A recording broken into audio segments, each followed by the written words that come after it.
We flew off to London and boarded a ship. A little bit cautious on this kind of trip. We saw lots of castles wherever we went. We struggled to listen and know what they meant. The service was awesome. The food, a real treat. But somebody, please, can you turn up the heat? It was easy to find things that we love the best. And I got the lowdown on all of the rest. I bet you do. British Isles. Princess Cruise. Stay tuned.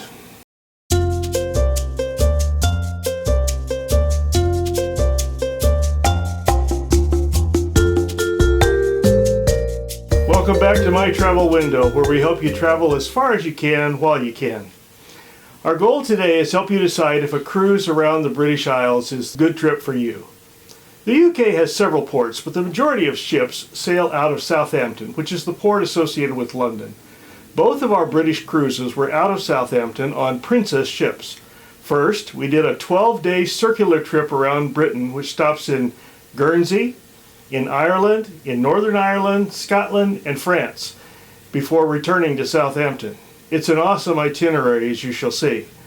Later, we would do a 15-day transatlantic on the Enchanted Princess. In this case, we headed north from Southampton, made a spectacular stop in Norway, then came back south, making 3 British Isles stops in Northern Ireland and the Republic of Ireland, duplicating some of the stops we made before. Love number 1, the Princess Cruise experience. We've been on 5 Princess cruises with just over 50 days sailed. All of our cruises were outstanding. In the case of our British Isles cruise, one came before the pandemic and the other after. Same stellar experience both times. The staff were super friendly. The ships are gorgeous. I'm in love with the piazzas. Entertainment was excellent. The food was awesome both before and after. Princess, in our opinion, is just solid in every regard to the cruise experience. Hate number 1, rain and cold. Now, this doesn't mean don't go, but it does mean to choose your cabin wisely and bring the right clothes. The west side of Ireland gets rain about 150 days a year. The east side, 225. That's why it's green. The Scottish Highlands are worse. They have 250 days a year of rain. London is overcast more than 40% of the time year-round. Bottom line, you should plan on getting wet at least sometime on your trip and maybe several times. Both of our trips were primarily in early September. The first one we had an inside cabin. It was a good thing. The balcony would have been too cold and rainy and would have been a waste of money.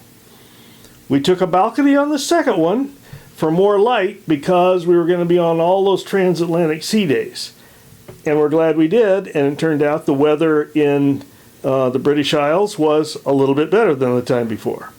But think carefully about why you might want a balcony and whether it's worth it to you. Love number 2, the itinerary that oozes with history. If, like me, you have some English heritage, this trip covers a vast amount of it. The first stop is the island of Guernsey, which was taken by the Germans in World War II and is where Victor Hugo was exiled. The second stop is Cork, from where you can explore Blarney Castle and take a photography expedition to colorful Kinsale on the same day. No trip to Ireland is complete without a stop in Dublin, and every trip to Northern Ireland has to include Belfast, with its troubled past which parallels the history of its most famous creation, the Titanic. We've spent over 100 days on cruise ships. We've visited dozens of ports.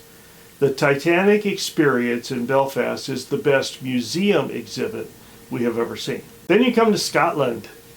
From Glasgow, you can see Stirling Castle, the home of Braveheart and Bloody Mary. The characters there are in period dress and they tell their stories and make this a special stop. Kirkwall was a total surprise in the Orkney Islands with its Norse history and 900-year-old St. Magnus Cathedral. We caught it on a rare good weather day.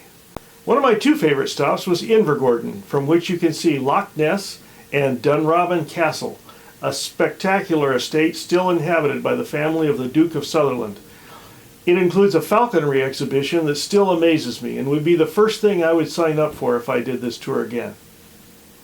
On to Edinburgh, which houses one of the royal residences and is home of the Protestant reformer John Knox. Walk the Royal Mile from historic Edinburgh Castle to the royal residence where the King and Queen stay when they're in Scotland. Finally, my favorite stop, Normandy. While it's possible to take trips to other places from Le Havre Port, including Paris or Mont Saint-Michel, I would most highly recommend the D-Day tour, which takes you to Utah and Omaha beaches, to the town featured in the movie The Longest Day, and to the cemetery, which is rich with history and emotion. Consider the wall where you enter. The names here are the soldiers who are missing and their remains never identified. Their graves will likely bear the inscription, known only to God. Then, of course, the tour starts and ends just outside London, which is a fantastic destination in and of itself. I mean, get real. If you have the slightest interest in the history of the modern Western world, this itinerary will blow you away. Okay, on the other hand, hate number 2. I will grant that this trip is rich with history. But how much is enough? This trip is full of A.B.C. tours. Another bloody castle. If you wanted a beach to sit and soak up some sun, there is not one to be had. And if you did find it, there wouldn't be any sun there to enjoy. Make sure you either like history or you're happy sitting on the ship or browsing a city in the rain. Love number 3. The excursions are all very doable. In order to get to some of the more famous sites, ship excursions often involve long bus trips. For us, an excursion of 6 hours or more are rarely worth it, as you spend more time on the bus than you do on the excursion itself.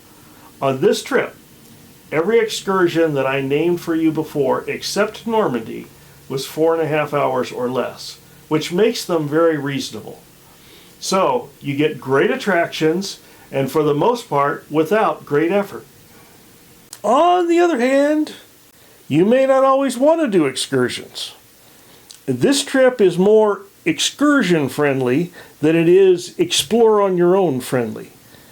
Unlike the Mediterranean, there's very few ports where you can get a shuttle into town and just have a good day exploring without using an excursion.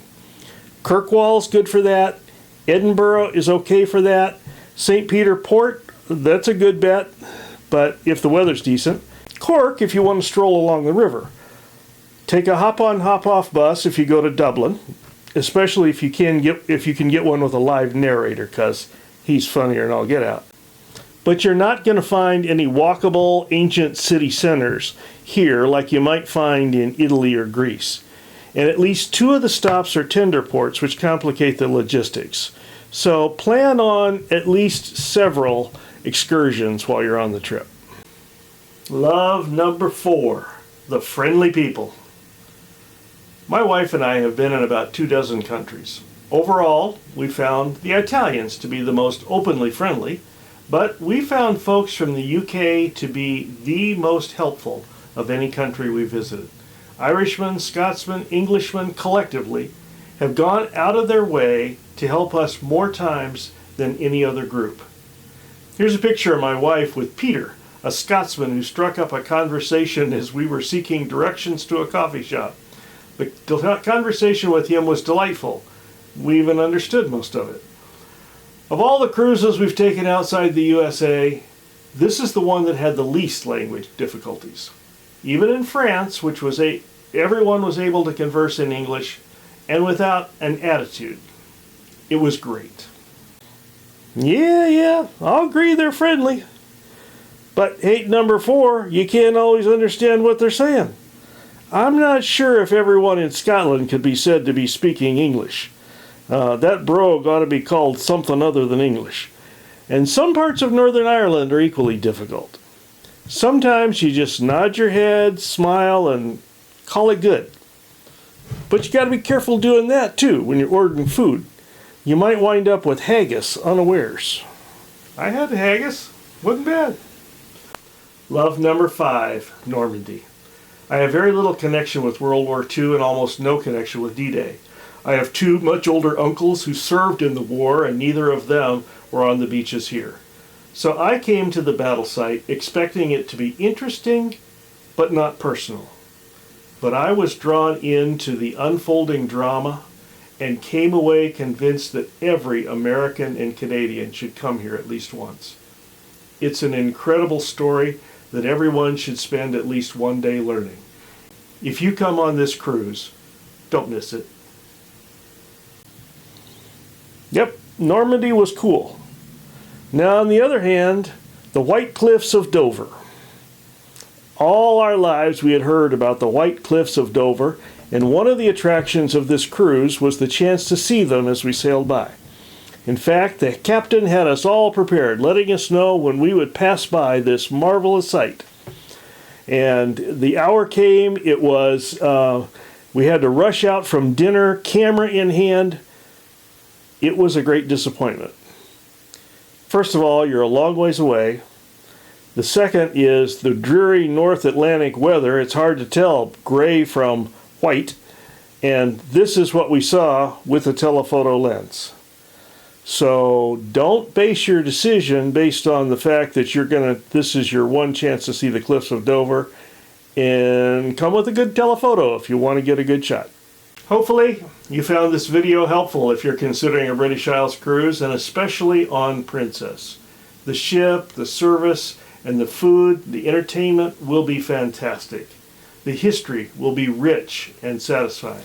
Yeah, but don't plan on sunshine and giggles. You never know. When you go on one of those Highland tours, you might just find someone that looks like your brother. Like this guy. Oh, thanks a lot. I think he looks more like you. Nah, he has your eyes. And your mouth. Until next time, safe travel.